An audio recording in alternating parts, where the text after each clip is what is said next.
All right, good morning, guys. Clover and I are out. She just saw cardinals. We're out at the park, state park, Buckhorn. We're on the trails and we're walking around, and it was a beautiful opportunity. So I wanted to talk about give and take with our puppies. So Clover was off leash. This family and their pup, well, their pup was off leash, and we were walking the trail because why not? It is beautiful here. So why not be off leash and have some fun? Except Clover, you're on ice. Let's go. Good job. So they were off leash, and we had noticed that our dogs were off leash. So we called our pups over and we hooked them up and we approached. We communicated that our pups both think that everybody needs to be our best friends. So we allowed them to greet with loose leash. So they had the opportunity to present normal behaviors, to exhibit normal behaviors while greeting. So the greeting was very smooth. It was really nice. It was appropriate. And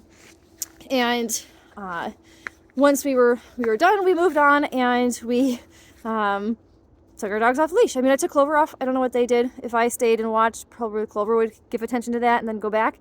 But generally, as we move on, we move on. I'm at a tree in a road. So because I let Clover back off the leash, I'm giving something in return for her letting me hook her up. She will have that opportunity, which means that'll hopefully be future opportunities where if I go, Clover, come, leash, she will come over, she will stand like she does and let me hook her up. So there's reinforcements in there for her and for me. So as long as we keep this relationship going, it's very healthy and it's great. It's appropriate in settings like this. Now, yes, most, if not all, New York State parks are leash laws, but the individual general public are understanding. We have our dogs off leash. If they're good, we put them back on the leash if they're trained to do that. So we did that. So give and take is very important.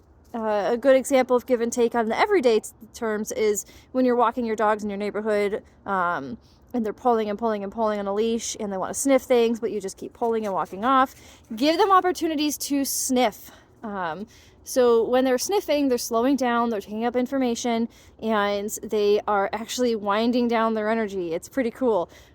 So when you give them opportunities to sniff with that loose leash, give them the slack, make a nice loose loop in the leash.